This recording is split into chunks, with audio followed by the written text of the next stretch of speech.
pack your things. You are done here." The words landed like a hammer on stone. Gerald Holt, head manager of the Chateau Marmont restaurant, stood in the center of the dining room with his finger pointed at the door, and every person at every table went completely still. The jazz pianist 3 rooms over kept playing. The candles kept burning. But the air in that room changed the moment those words left his mouth. Clara Maddox, 22 years old, stood in the middle of the floor with her hands loose at her sides and her chin level. She did not flinch. She did not argue. She looked at Gerald Holt for exactly 3 seconds, long enough to make sure he understood she was not afraid of him. And then she reached behind her back and began untying her apron. For a moment, no one moved. Not the couple at table 4 with their half-eaten Dover sole. Not the businessman near the window who had stopped mid-sentence, his fork hovering in the air. Not the 2 waitresses by the service station who had watched everything happen and said nothing, done nothing, chosen nothing. Clara folded her apron in thirds, then in half, the way her mother had taught her in a kitchen in Odessa, Texas, when Clara was 9 years old. She set it on the nearest counter with the same calm her father had used when he closed a toolbox after finishing a job. Then she picked up her coat from the back room, slung her bag over her shoulder, and walked back through the dining room toward the exit. She passed table 9 on her way out. The table was empty now, but sitting at its edge, face down on the white linen, was a folded cocktail napkin. Something made her stop. She picked it up and turned it over. 2 words, written in a large and slanted hand she had never seen before. "Good girl." And below that, a phone number, 10 digits, the ink still slightly damp. She folded the napkin once and pressed it into her coat pocket. Then she pushed through the glass door and walked out into the cold March night, with no job, no plan, and no idea that the most important call of her life was now sitting inches from her heart. But that moment didn't start there. Stay with me, because what happened in that dining room before Gerald Holt pointed at that door is something nobody in Hollywood ever talked about. And what happened the next morning changed Clara Maddox's life in ways she could not have imagined in 1,000 years. To understand what Clara Maddox did that night, you need to understand where she came from and what kind of man raised her. Clara was born in Odessa, Texas in the spring of 1947, the second daughter of Earl Maddox, a mechanic, and Ruth Maddox, a seamstress who could stretch a dollar further than most people could stretch a prayer. Their house on Crane Avenue was small, 2 bedrooms, a porch that tilted slightly to the left, and a kitchen that smelled like cornbread and motor oil, depending on the hour. It was not a rich house, but it was a full one. Earl Maddox filled every room he walked into, not with noise, but with presence. He was the kind of man who fixed his neighbor's fences without being asked, and never once mentioned it afterward. He believed, quietly and completely, that how you treated people when nothing was in it for you was the only measure of character that mattered. He told Clara that exactly once, sitting on the tilted porch on a Tuesday evening when she was 11, she never forgot it. Earl died in January of 1965, when Clara was 17. A construction accident on Highway 20 outside Midland, fast and final, the way the worst things always are. Clara was in the middle of her junior year. After the funeral, her mother Ruth took on 2 jobs without complaint and braided her grief into something useful. Clara watched her and learned the same lesson her father had taught her, just in a different language. You carry what you have to carry, and you do not put it down until the people you love are safe. She graduated 6 months early. She saved what she could. In March of 1967, she boarded a Greyhound bus to Los Angeles with $43, 1 suitcase, and a letter of recommendation from her English teacher folded in her coat pocket. She was 20 years old, and she did not know a single person in California. Los Angeles was nothing like Odessa. It was loud and bright and almost entirely indifferent to girls who arrived without connections or last names that meant something. But Clara Maddox was Earl Maddox's daughter, all the way down to her bones. And Earl Maddox's daughter did not quit. By March of 1969, she had been a waitress at the Chateau Marmont for 2 years. She was good at the job, more than good. And on the night of March 14th, one of the most famous men in the world walked through the front door and sat down at table 9. What happened at the table right next to his is something no one in that room was prepared for. John Wayne arrived at the Chateau Marmont at 7:15 on the evening of March 14th, 1969. He came in quietly, no entourage, no announcement, just a large man in a plain gray jacket who said please when Clara brought his water and studied the menu himself instead of demanding someone explain it. He was deep into post-production on True Grit that season, tired in the way that men get tired when they have been carrying something heavy for a long time. He ordered bourbon, meat. He asked for the lamb. He sat with his assistant and spoke in a low voice and bothered absolutely no one. Clara noticed all of it. She noticed the way he thanked her without looking through her. That was rarer in that dining room than most people would have believed. The trouble started at 7:42 p.m. Table 8, directly beside him, was occupied by 4 men in tailored suits and the particular brand of confidence that comes not from earning something, but from inheriting it. Their leader was Douglas Farwell, a studio executive in his early 50s, gold cufflinks, the kind of man who snapped his fingers at waitstaff instead of speaking to them. He and his companions had been drinking since before they arrived. By the time the first course came, they were loud in the way that money makes men loud, certain that the room existed for their benefit. Farwell noticed John Wayne at 7:42. He leaned toward his table and said loud enough for half the section to hear, "Look at that, the Duke himself. Getting a little old for the saddle, isn't he?" His companions laughed. Wayne didn't look up. He took a slow sip of his bourbon and said nothing. His assistant put a hand on the table. Clara, 2 tables over, went completely still. Then Farwell stood up. He reached into the bread basket and he threw a dinner roll across the dining room. Not hard, not fast, but deliberate and contemptuous. The way you'd toss something at a stray dog you wanted gone. It landed squarely on John Wayne's table and knocked his bourbon glass 2 inches to the left. The amber liquid sloshed against the rim. The entire dining room went silent. Wayne looked at the roll sitting on his white linen. Then he looked at Farwell. He didn't move. He didn't raise his voice. He simply looked, steady, enormous, and completely unmoved, with the patience of a man who had spent 40 years deciding which battles were worth fighting. Clara looked at the manager's station. Gerald Holt was standing right there. He saw every single thing that had just happened. And then he turned his back and walked toward the kitchen. That was the moment Clara Maddox stopped waiting for someone else to do the right thing. Drop your hometown in the comments right now. I want to see where the people with real values are watching from. Clara set down the water pitcher. She straightened her back, and she walked toward table 8. 11 steps. She counted every one of them. Her hands were steady. Her face was calm. But underneath that calm, something was moving.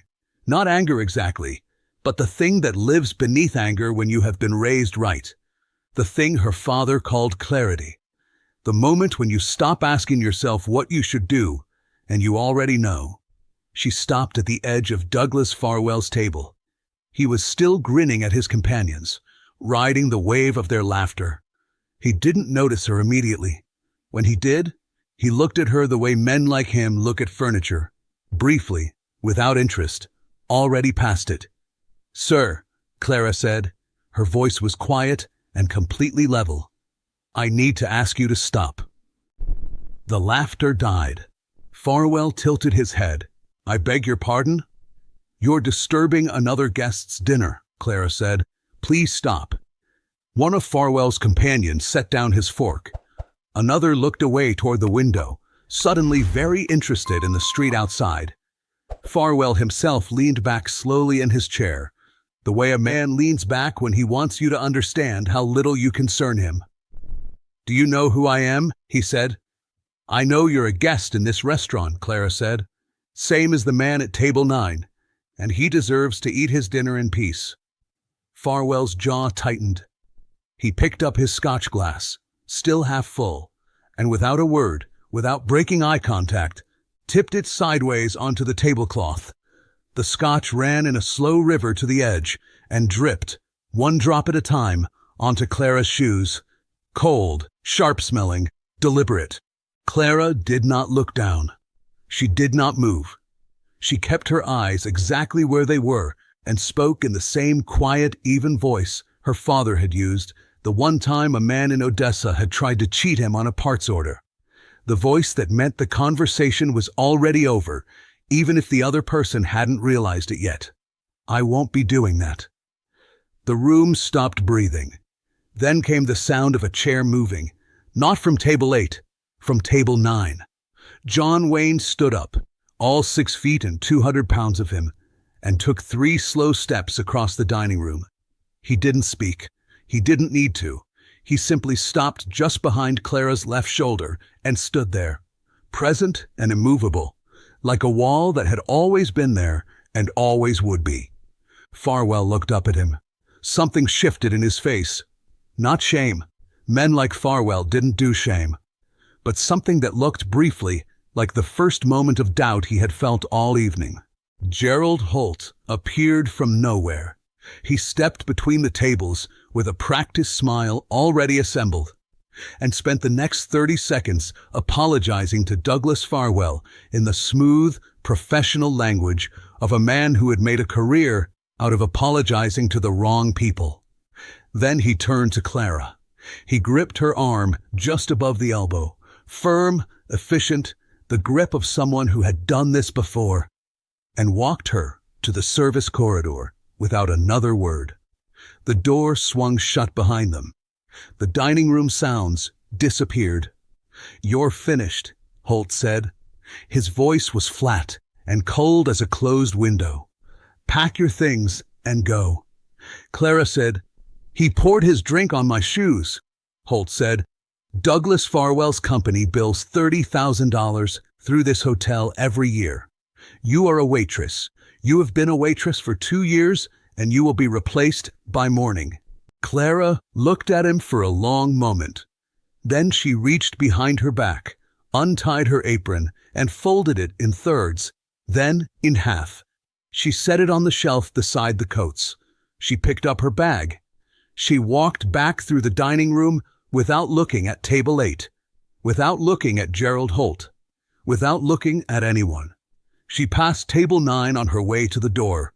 It was empty now, but there on the white linen sat a folded cocktail napkin, face down, waiting. She picked it up. She read it. She pressed it into her coat pocket and walked out into the cold. She had no idea that John Wayne had made a decision the moment that corridor door swung shut, and she had no idea what that decision was about to cost him or give her. The bus from West Hollywood to Silver Lake took 41 minutes. Clara sat in the back with her forehead against the cold window and her shoes still damp from Douglas Farwell's scotch. She didn't cry. She thought about rent, due in 16 days. She thought about the telegram she had sent her mother at Christmas, with $30 folded inside and the promise of more in the new year. She thought about her father, who had once told her that the only thing worse than being treated badly was watching someone else get treated badly and pretending you hadn't seen it. She hadn't pretended, and it had cost her the only income she had. When she got home to her apartment on Lucille Avenue, she found 2 things waiting. The first was a note from her landlady slipped under the door, kind but clear about the rent. The second was an envelope in the mailbox, thick, cream-colored, postmarked 3 days earlier. The return address read, Warner Brothers Studios, Burbank, California.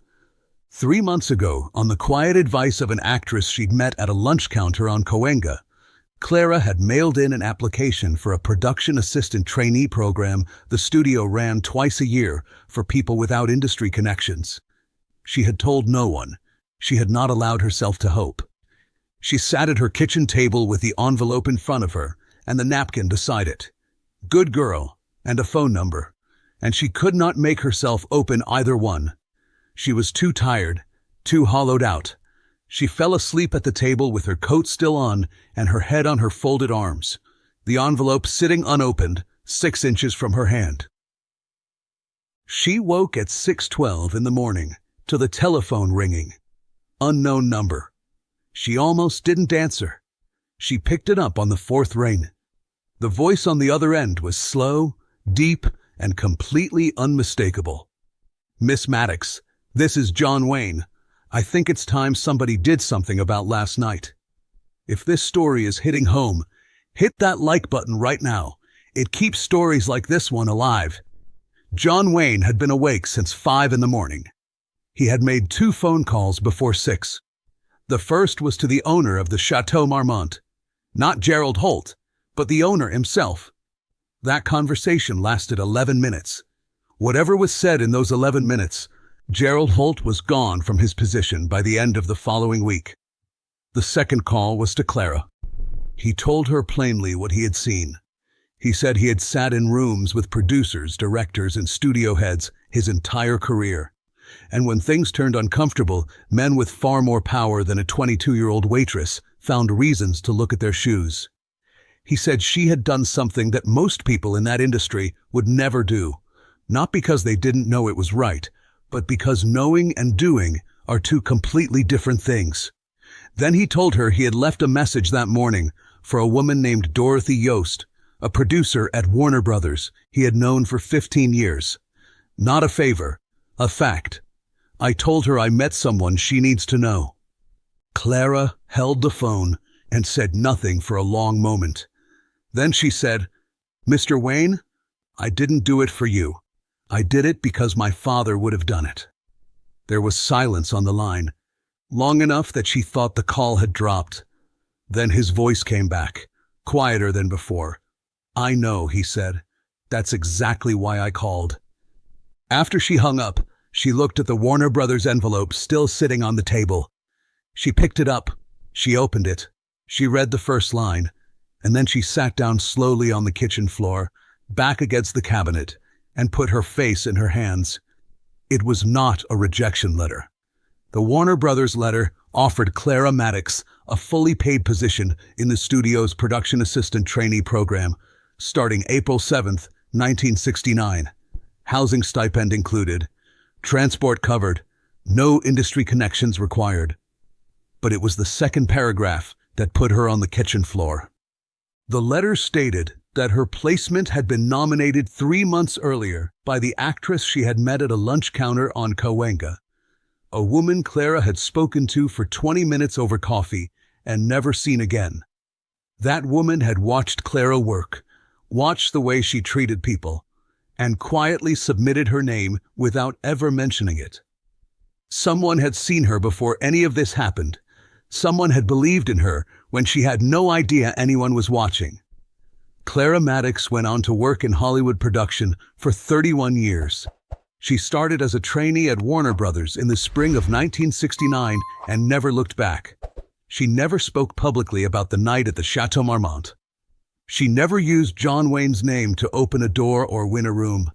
The cocktail napkin, "Good Girl" in his large slanted handwriting, stayed in a small cedar box on her desk, from her first day at the studio to her last. She told the story once to a young assistant on her final day of work in the year 2000. The assistant asked her what the most important lesson of her career had been. Clara thought about it for a moment. Then she said, "The room will always look away. That's not the room's fault. That's just what rooms do. The only question that ever mattered was what I did when I was the only one still looking." Her father would have recognized every single word. If this story moved you, share it with someone who needs to hear it today. Subscribe and hit the bell so you never miss a story like this one. I'll see you in the next one.